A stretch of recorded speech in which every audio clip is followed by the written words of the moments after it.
are happening. You know, what would you say if you wake up one day and they tell you that your siblings are stuck inside a bed? How would you feel about it? I personally don't like it. Anyways, I just want to say thank you for coming. Help yourself. There's an open bar over there. Just drink as much as you can. Sometimes people say you can drink to forget. I don't know if I can take this thorn out of my heart, but I will try my best. And well, hopefully we can have a little fun tonight, right? Hopefully. Nice to meet you. Nice to meet you. Hi. Hi. How are you? Good. Remember, we came to celebrate. Walk, mother, do it for Venus. Look at all these fierce girls come to remember her. You got Connecticut, New Jersey. Yeah. Oh, it looks like we got Detroit in the house. Where are you from, honey? California. Oh my God, we have California in the house. Woo! They all came to remember her. Walk, mother. Do it for your girl. Good afternoon, everyone. Okay, so right now we're actually going to be embarking on trying to figure out how Venus was murdered, who and why they did it. So we're going to be following our leader, following the map, so let's go.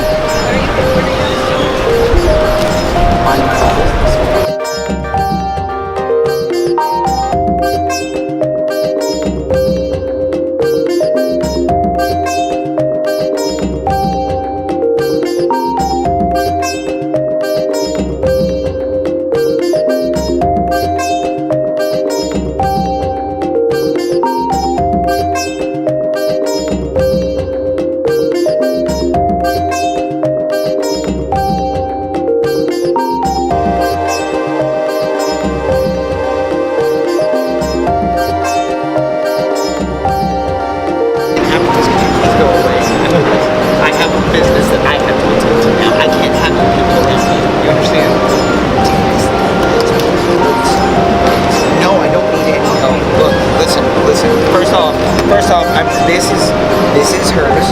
Now, don't grab. You're grabbing. Don't grab. This here. I need this to be in my. Thank you very much. Listen to me, okay? Listen. I'm going to show you this.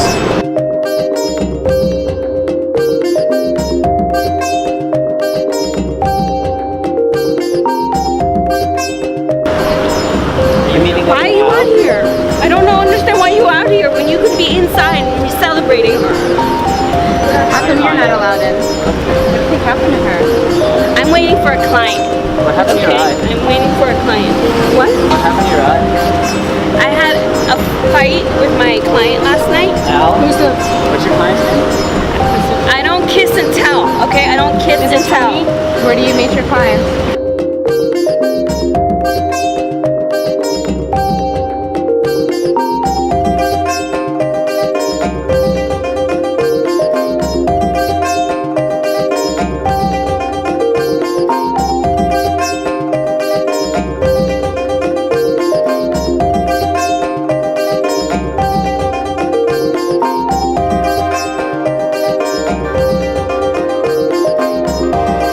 Party there, but I don't get invited to those kind of things. What? When was that? What day is it? I don't know what day is it today. Saturday. Did she say who she was meeting at the party?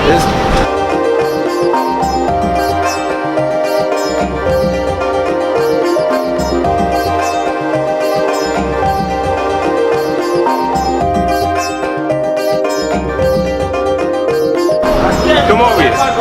You, miss. Come here. Yeah, I'm talking to you. Come here. What do you got in your hand there? Look, huh? Why aren't you dancing at the club over there? Too hot there? It's a good response. What's your name?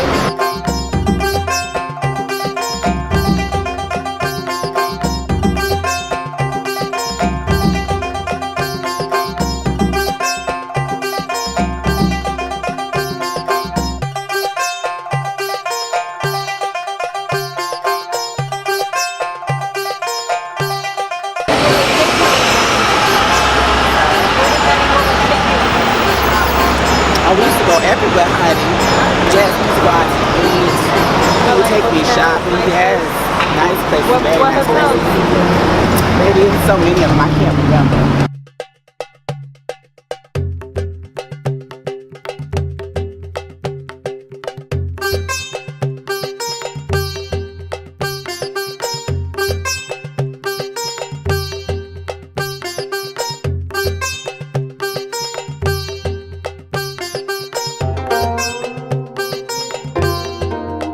I'm my own business.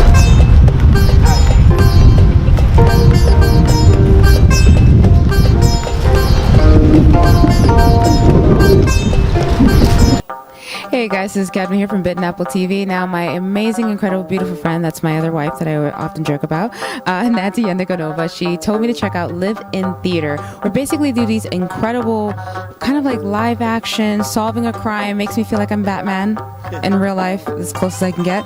But we're here with the director, Carlo, and I kind of just wanted to get to know a little bit more about your project in a sense of like what sort of made you come along out of all the theater projects to do instead of just doing traditional plays, what made you choose like real life crimes and then have people come in and solve them?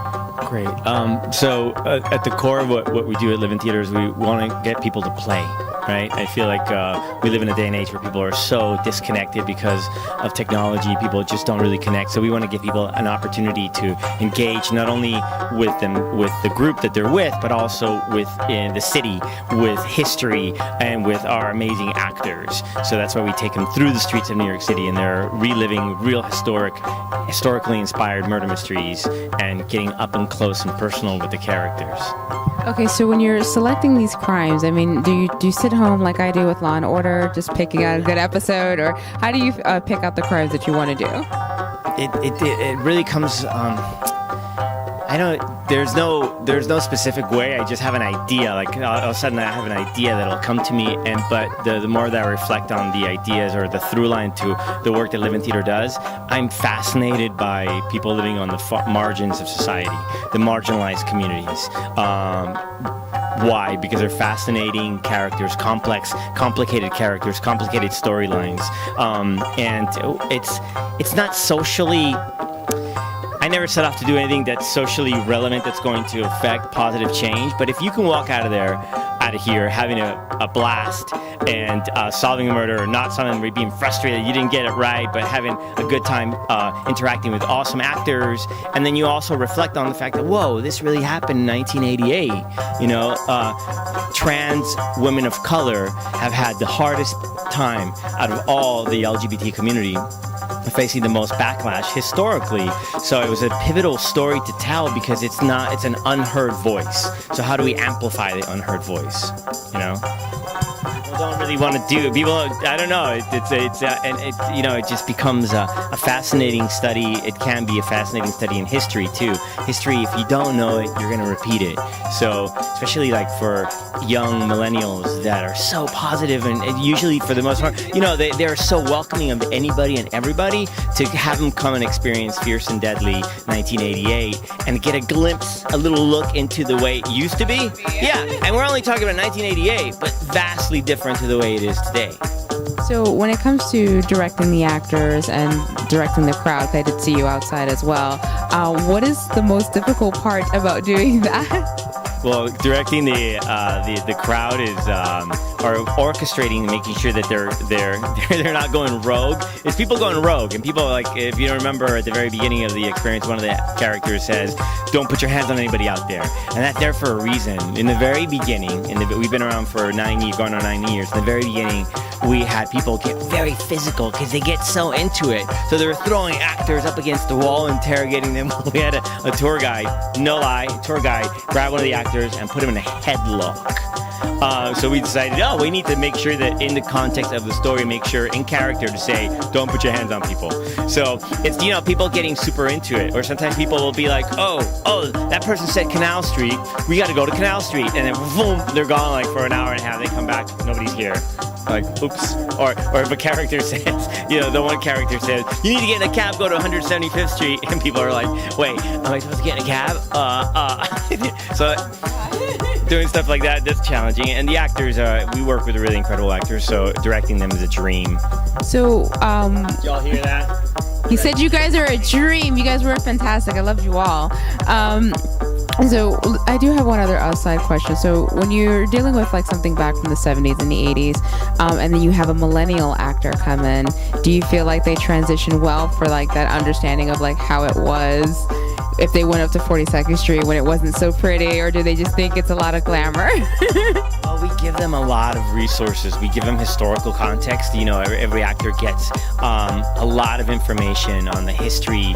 We train them. You know, we do an extensive training. It's a short but very compact training session where they get to get a glimpse of the past and what it was like, from slang to current events of the time period. You know, because that's how you get the time period. Like a character in the Lombardi case will say, like, I haven't, I was gonna say something really lewd right now, but I'll keep it clean. But the character is like, my job fucking sucks, and I haven't I haven't even seen that movie with the fish. What's that movie with the big fish? What's that movie? With the big fish that eats people. What's that movie? What's that movie with the big fish that eats people? That's from the 70s. You don't know the movie? Jaws. So you get a context. Oh, that's Jaws. That's funny. Oh, so we school the actors a little bit on the history. Ah, okay. I like that. I was listening, and I was like, I thought Jaws for a second, but I was like, no, that's too obvious. Let me pick something else. And then I thought Finding Nemo. No. No. But I thought it was really fascinating because, I'm only 32, so for me it was really interesting kind of walking around. And oddly enough, I remember a little too much of the 80s. I probably remember too much. So it was weird for me to walk through and kind of just watch the transition. Like, did I just leave 2017? What just happened? I think you guys did an incredible and amazing job, especially all the actors were on point with the language, including the officer. He had the full, New York accent. He had the full thing. I was like, yeah, this is home. So for those who want to really, really, really experience and solve crimes and be like Batman, like my dorky self, where can they find you guys this way they can sign up for these shows and get to interact with it as well? Go to liveintheater.com, liveintheater.com. Live in theater, like you're living inside the theater.com. You can find out on everything that we have. I will plug one show. We have a show that's playing tomorrow, Sunday. It's called J&K 1965, about two heroin addicts through Needle Park. So 14 audience members get to travel with two heroin addicts through actual Needle Park. It's fascinating. We're getting incredible press, incredible feedback, and we have one more performance after. Tomorrow's sold out, but next Sunday there's a couple more seats left. Yeah, go to liveintheater.com. You can find us on Facebook, Live in Theater, Facebook, Instagram, Twitter. Yeah, come out, check it out. Live a little bit of New York City history and have a blast. Bring your friends. We do these shows for private, general public performances. We do private parties. We go to your house and do a customized murder mystery for your birthday party. Yes, we do bachelorette parties. We did the New York Rangers a while back. For the bachelorette parties, is it who killed the husband? I'm just curious. No. We customize, but we can do customized experiences. We do divorce parties. Have you heard about those? Divorceñeras? I'm sorry, that's what I call them. I'm sorry. Go on. Hablas español, yo hablo español también. So, no, it's a divorce party. I'm dumping my shitty husband, so I'm gonna have a party, and we come and do a murder mystery about it. I feel bad for the husband.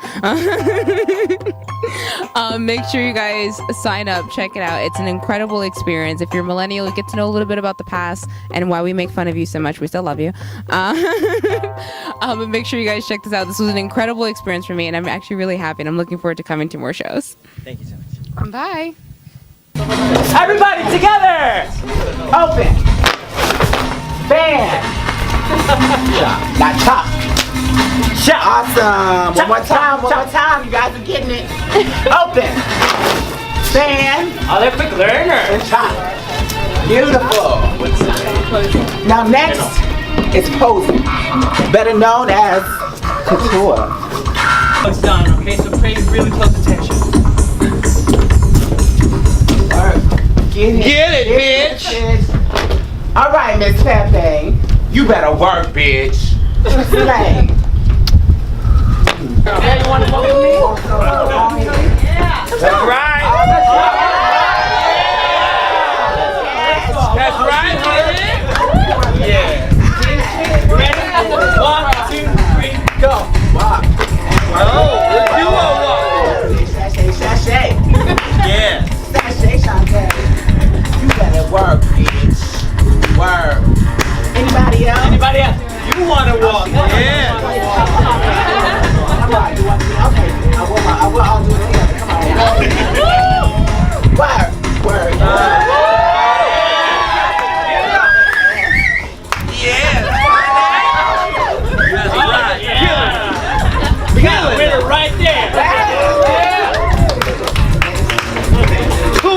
Now who's walking?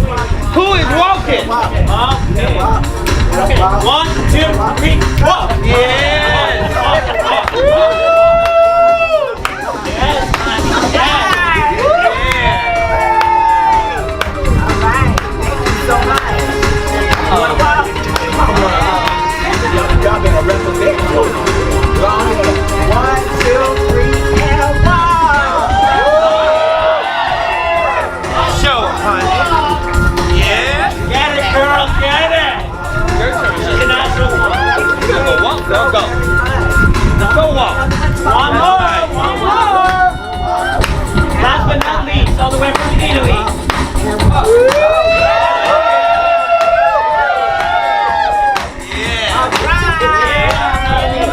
You, honey, you. Go walk. Nobody else? You gotta go walk.